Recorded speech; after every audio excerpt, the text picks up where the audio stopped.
I never used to understand why people hated running, but I get it now. I'm sweating, I'm hot, I'm deeply hungry. Mile 2. Over the past 14 weeks, I have advanced from running 3 miles, maybe 1 to a couple times a week, to now running 33 to 35 miles a week. And in this video, I'm going to explain to you how I did it, why I did it, and how you can do it too, because I promise you, anybody can run, and we're going to go through it together. My name is Victoria. I'm a college student from the University of Alabama, and I ran track and cross country for the high school varsity team from the time that I was in 7th grade until I was in 12th grade and graduated high school. After that, though, I did not run for the next 4 years. That's right, count them, 1, 2, 3, 4 years that I did not run at all, and then I tried to do this. And that brings us to where we are today. I feel like recently everybody and their mother on social media, on YouTube, has been into the running game, and I've absolutely loved watching it. And today I'm going to tell you about my running journey. And before we get into the current and what I've been doing for the past 3 months to get where I am now, let's talk about all those years ago, where it started, and I will give you a quick rundown of why I started running, why I stopped, and where we are now. All right, so growing up, I loved to run. I couldn't tell you why. I couldn't tell you what was wrong with me, why I was drawn to it. All I know is that I wanted to be one of those people who ran around the neighborhood. I would wake up at like 5 a.m. because God bless me, I was an early riser, couldn't tell you why. And I would go into our front yard and I would literally run laps because I just wanted to be one of those people who ran. I loved PE in school. That was my favorite time during the day because I just got to run. I was that kid who played soccer and who just literally ran around the field and did nothing with the actual soccer ball. I mean, all of elementary school, my whole life, I was just drawn to it. The Olympics were my everything. I just loved to run. I did all the little turkey trots and the races at my school growing up. It was my everything. So come middle school, we couldn't actually be in a sport until we were in 7th grade. So 7th grade comes around, I try out for the cross country team, and I'm like, this is it. This is everything that I want to do for the rest of my life. It's running. I was so excited. And that excitement built because after only a few races, the coach from the high school team actually asked me if I wanted to run up with the varsity girls in high school. And so as a 12-year-old in 7th grade, I ran in the varsity cross country state championship. And that was literally epic. Like that was epic. It was epic for me. So from then on, I ran with the varsity high school team, 7th grade, 8th grade, and then obviously 9th, 10th, 11th, 12th. I was there. And I won't go into all the details of like what my time was like there. Maybe that can be another video, but all is to say is after joining the team, things definitely went downhill for me, and my joy and my just intrinsic love for the sport had a major decline. So by the end of my senior year of high school, I was like, yep, nope, I'm done. This isn't for me. I wanted to go to college. I wanted to start a new life. I didn't want my identity to basically be tied to a team or to a sport or to my athletic abilities. I just wanted to be a free bird, and I honestly was like, great, I'm never running again. I'm tired of it. I don't want to do it. And I had just been so competitive for so long from such a young age that I think that I was just burnt out. And I just didn't really have that much motivation to push through kind of some of like the struggles that I was going through. Like health-wise, I was having all these cramps and all these problems whenever I would run. And I think I just didn't really care enough to like find an answer or find a solution because, again, I was just kind of tired of competing. So I went to college and I did not run for the next 4 years.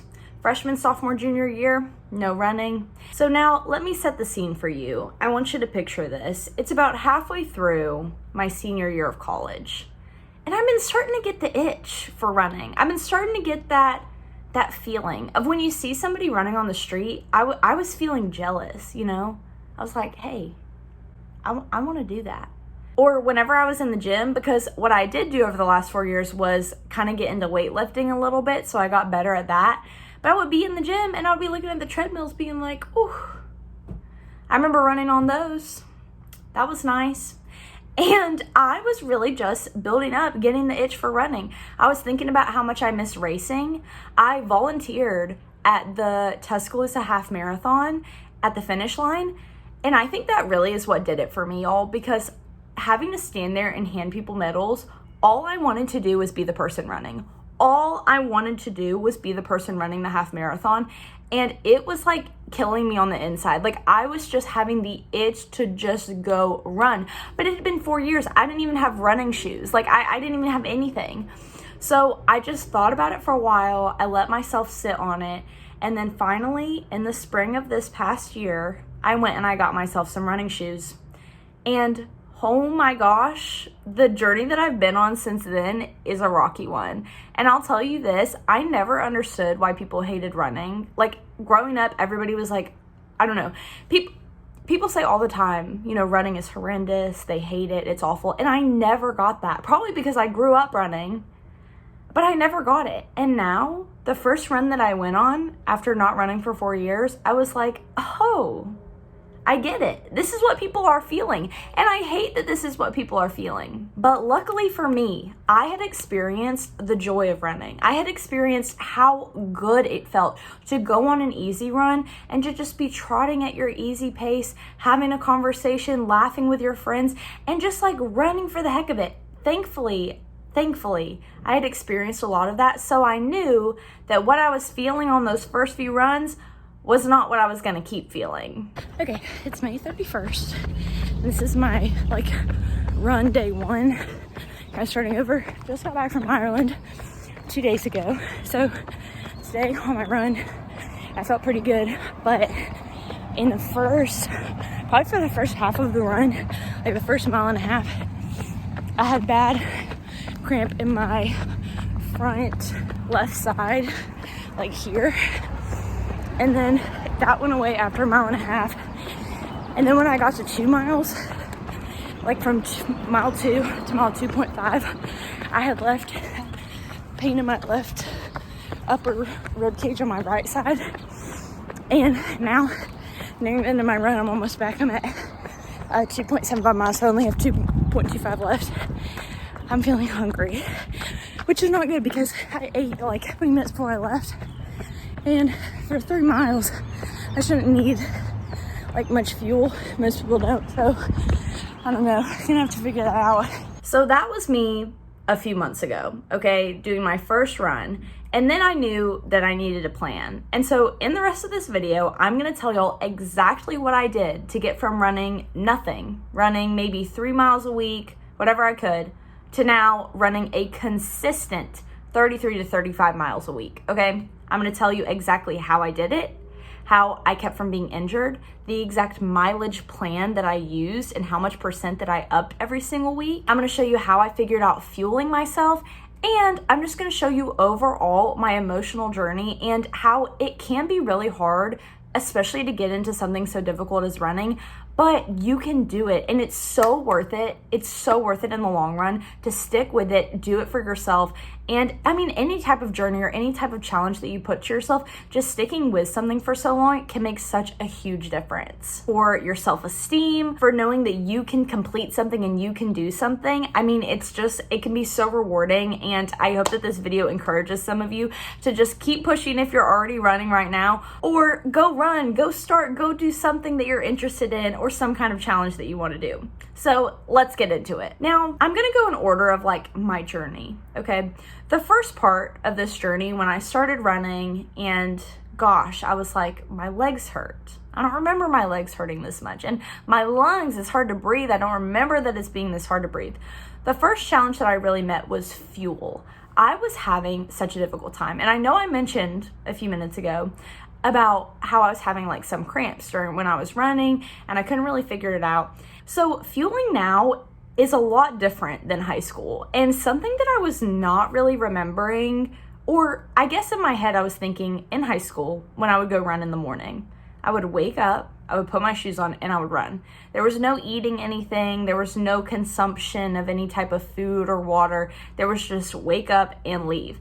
And apparently, me, 22-year-old Victoria, can't really do that, okay? Because I was hungry, I was not feeling like I could push, I was not feeling like I could run, like I was just feeling totally on empty.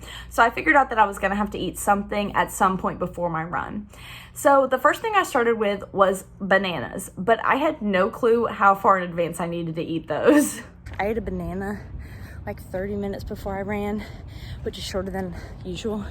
And as Google said, it did give me like 30 minutes of energy because I did feel hungry like right at the very end, and my whole run lasted like 34 minutes. So overall, it was good. I didn't feel as tired as yesterday, but still tired. So I don't know. It's just a bit rough, but it's okay. I soon figured out that I needed to be eating the banana like right before I left for my run so that it could last the longest, but I was just terrified of how long it was going to take to digest.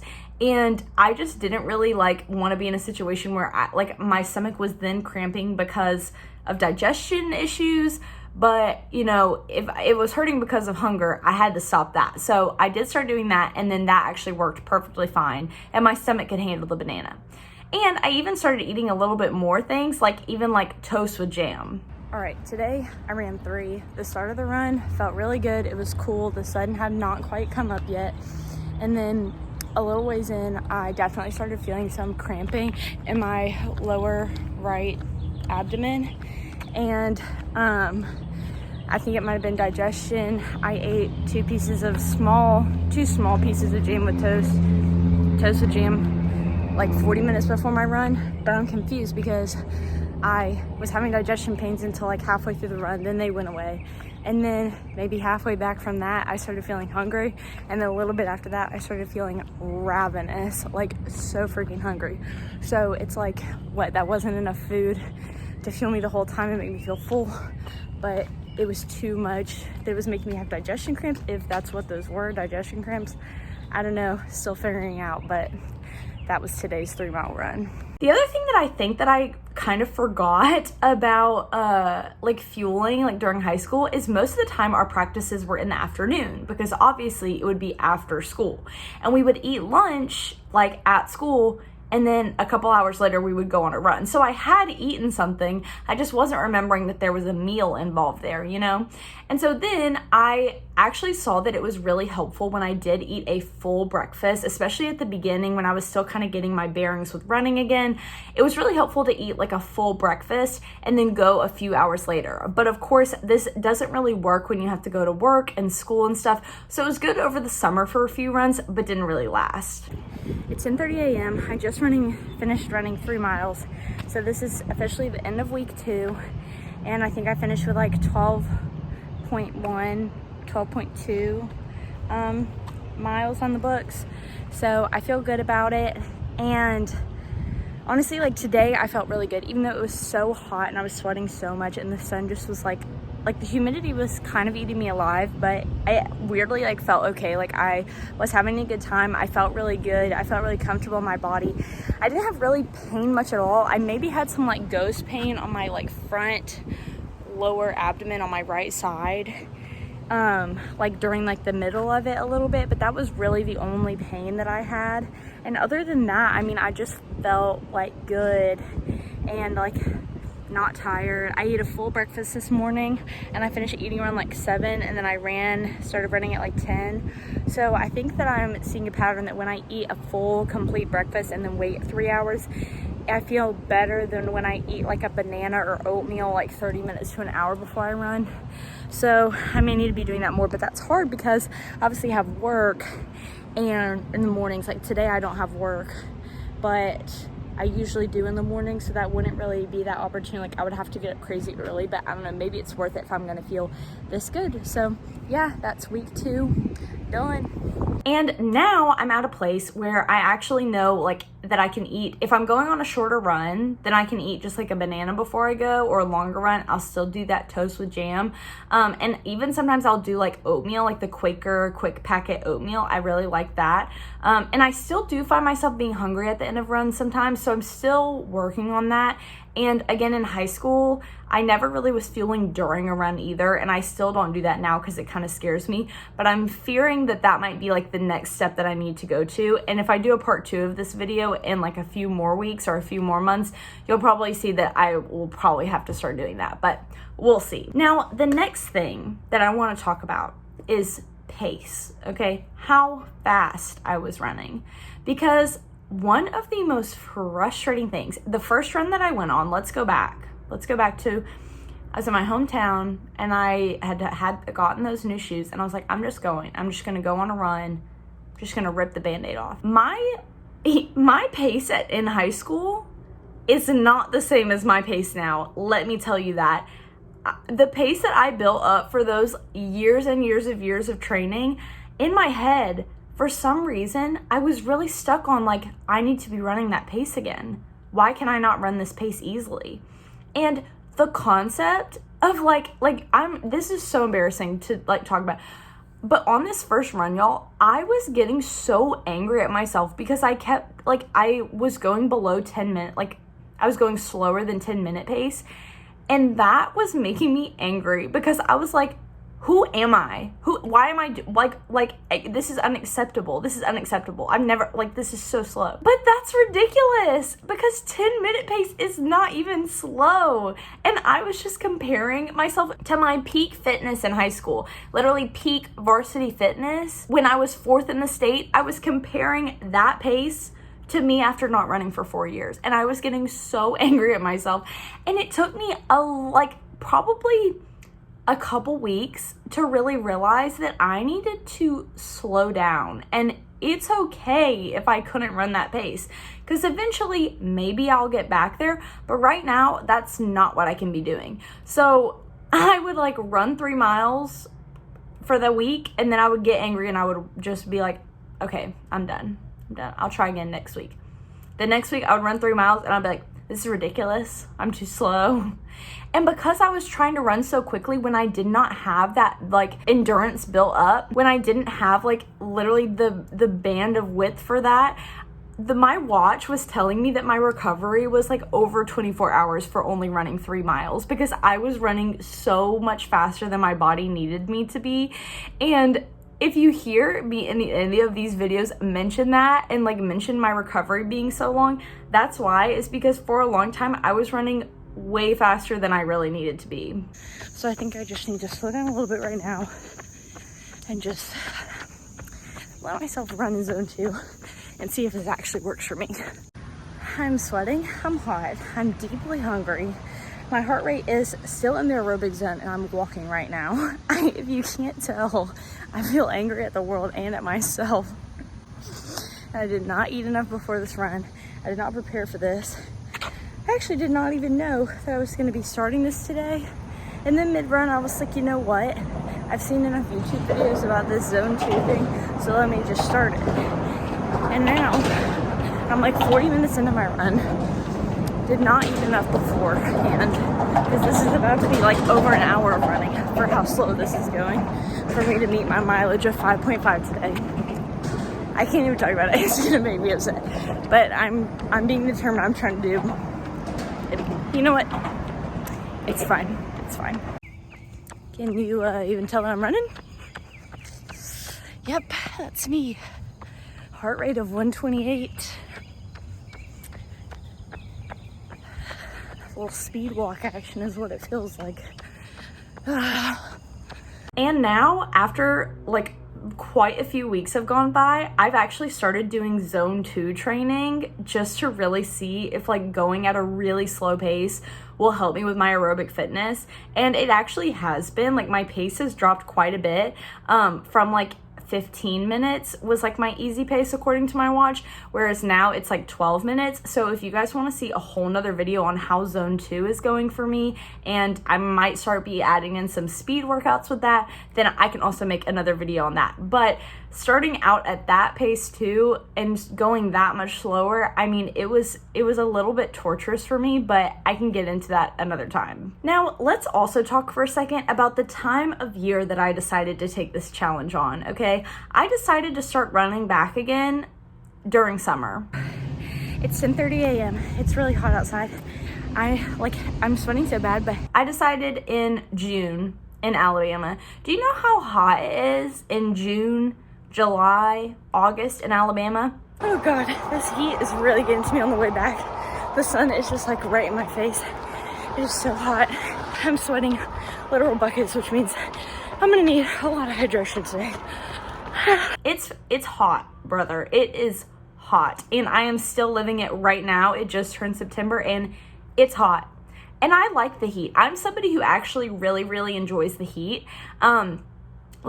I love Alabama weather. I'm kind of scared to ever live anywhere else because the heat and the humidity, it's like my humidity safety blanket, you know? Like, I always know that I'm going to be warm. I know that attire-wise, you just wear the least amount of clothing possible that's appropriate for whatever event you're going to. I love the heat. And even in high school, running in the heat did not bother me one bit. I enjoyed running in the heat. But my body's ability to do intense physical activity under the heat has also decreased a lot, and I definitely would change if I had to change something about this all over again. Obviously there's a lot of things I would change, like fueling properly right away, going at a slower pace right away, but another thing is I might try to start during, I don't know, the winter. But I will say also with the caveat of there's never a bad time to start, you know? And I'm glad that I did start over the summer because I didn't have school. And a lot of times, like when I was in like my undergraduate degree, the reason that I would like not work out for a few weeks, or the reason that I would like stop working out, was usually because I got so overwhelmed with schoolwork or other things that I felt like my workout time was the only thing that could go on hold. Whereas over the summer, that's really something that I can like prioritize and put ahead. So even though it was hot, I do think that I was glad that I started over the summertime, but it probably would have been a little better if I started over like winter break or something. And I still think that my pace is probably suffering from it, and I'm probably slower than I could be if it was a little bit colder. So now I want to get into the nitty gritty of actually how I progressed my mileage from about 3 miles a week to 33 to 35 miles a week. Okay, so now I'm gonna scooch over so I can pop this on the screen. So this is basically my plan that I created for my mileage. And this is all the miles that I ran to the point. Like if it says 3.2, I ran 3.2 to the exact decimal point that I ran over the last 14 weeks. The way that I calculated this is I only let myself increase my mileage by 10% every single week. I did not want to go above 10% because I didn't want to get injured and I didn't want to risk going up in mileage too quickly. So even though I knew it was going to take me a long time to get where I was going, I really wanted to make sure that I was doing it in the right way. 1 mile, and I am turning around at 1.5. Mile 2, and that's 3. That's 4. The first of many 5-mile runs to come. Can't wait. So every week I would do the calculation where I would write out the miles that I was doing, add them together, and then with that I would see what 10% of that was, add that, and then split it up and see, okay, how does this work over the week? And what I would try to do is do less mileage on the days that I was going to the gym because I didn't want to be there for like ever. And then I did my long runs on Sundays. And as you can see also, this didn't always go to plan. You can see one week when I was sick and I was literally like vomiting. I felt awful. I had like one of those 24-hour viruses. And then the whole week after that, I was recovering. So you can see kind of the miles I ran that week. And then after I missed that, I redid, even though it took a minute, I redid the miles that I did the week before I was sick and then upped by 10% to make sure that I was not going to be injuring myself or going too much too quickly. And speaking of the gym and speaking of not getting injured, that is one of the best things that I think I could have done for myself during this. And like I said, I've been kind of learning how to lift weights throughout college, and that has been really awesome for me because it's really helped me like gain some strength, probably helped with my bone density and things like that. And I've really been like excited about being able to be a little bit stronger. And one thing that we in high school, we did do weight room 2 times a week, but we just didn't really take it that seriously, like me and the other girls. I feel like we didn't lift that much weight. We really didn't want to be there, especially because we had to go straight from weight room to like a full workout on the track. So we kind of resented it a little bit, whereas now I'm really taking it seriously because I understand how much weightlifting can prevent injuries.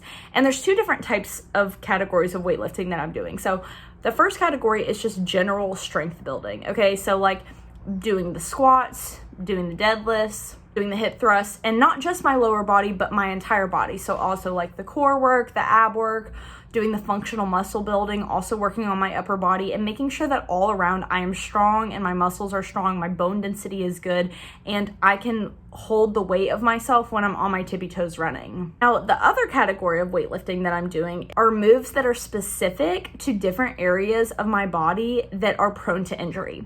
So, for example, my shins used to give me some trouble sometimes, so now I am trying to bulletproof my shins by lifting weights up and around the muscles in my calves and my shins and making sure that they are really strong and that they are going to be good for my runs. Other areas are going to be things like my knees, which are obviously a big part of running, and also my hips and my hip flexors, and trying to really strengthen those instead of just stretching them. And the last thing that I just want to talk about is that through it all, just having a good mindset and remembering why you're doing it is so important. Like for me, one of the best things that I could do for myself was reminding myself that my body is meant to move and it's meant to run and it's good at running. And even if it wasn't good at running, or right now I'm pretty slow at it, so I don't know if I would actually consider myself good, it's something that I can do and that I want to do, and it's fun. And even if some weeks are hard and some weeks feel bad, there are going to be other weeks that are good. And in fact, one of the things that I like to tell myself is those runs where you feel awful, the runs where you do poorly and like bad, those are the most important runs because you learn something from them and because you do them anyways. If you're in the middle of a run and you are feeling crappy, but you finish that run, you did that. Like, you had the discipline to finish the run, to do that for yourself because you knew that you wanted to do that. And those bad weeks lead to good weeks because there will be really, really good weeks. It is August 27th and it is feeling weirdly cool for August 27th. I am in zone 2 and let's see what my pace is right now. And I'm running about a 12-minute pace. And guys, I have the biggest smile on my face because I just missed this feeling so much. Like right now, I have that feeling that's like, I love running. I love it so much. And when I started this, it was like, I missed competing. I wanted to get back in shape again. But I forgot like how genuinely happy it made me feel. And like, I just saw the high school like team practicing running up hills. And I was like, I want to do hills. Like, I miss practicing hills. And I don't know, I'm just in the best mood with the biggest smile on my face because I just love this and I love it. And I genuinely feel like running so slow in zone 2 for so long has paid off because now I'm like back to 12-minute pace and like I want to go lower obviously, but I don't know, I just wanted to let you guys in on it. And like, the Riverwalk is so beautiful and I feel like I'm just really getting to like explore Tuscaloosa fully in ways that I haven't gotten to in the past 4 years. And it's just like, I don't know, running is just magic. It just makes me feel amazing. And yeah, I just feel awesome. Our bodies are genuinely capable of so much, and I'm just so proud of everything that my body has been able to accomplish. And just the fact that I can run it all is such an exciting thing that I just want to remind myself a lot of. And I just feel lucky and I feel grateful to be running at all, to be running in the place that I'm running in. Like running around Tuscaloosa, it's something that I did not expect to come out of this, but over the last 4 years not running, I have not gotten to experience all the little ins and outs of the morning time and just the different areas of campus and the different parts of all of Tuscaloosa running around it. Like in my hometown, I know every single street and side street because I've run them all a million times. And now I know that about Tuscaloosa and I've experienced that. And getting to run by Denny Chimes and Bryant-Denny Stadium and all the things early in the morning is just the most beautiful thing. And it makes me feel so grateful and just so happy to be here and so happy that I have this 5th year finishing out my master's because I'm really soaking it all in and I'm really enjoying this community in this city. So that's pretty much it, y'all. Basically, just by staying consistent, having a good attitude, making sure to continue lifting weights to prevent injuries, and not building up my mileage too quickly and not running too quickly, I have been able to increase my mileage up to about 33 to 35 miles a week. And it really is making me feel so good. And I promise I am actually going to continue building from this. And I'm hoping to make another video where, maybe I'll be even at higher mileage once I can get my pace a little bit quicker and, all the things like that. And if you want to see my video all about how my journey running in Zone 2 has been, please let me know, because I will make that video. And I hope that it might be an encouraging one. But like I said, this whole process has been harder than I thought, but more rewarding than I ever imagined. And I've just enjoyed every single second of it. And I'm so glad that I get to share it with y'all. And yeah, good luck with everything that you're trying to accomplish. And I hope y'all enjoyed this video. Bye.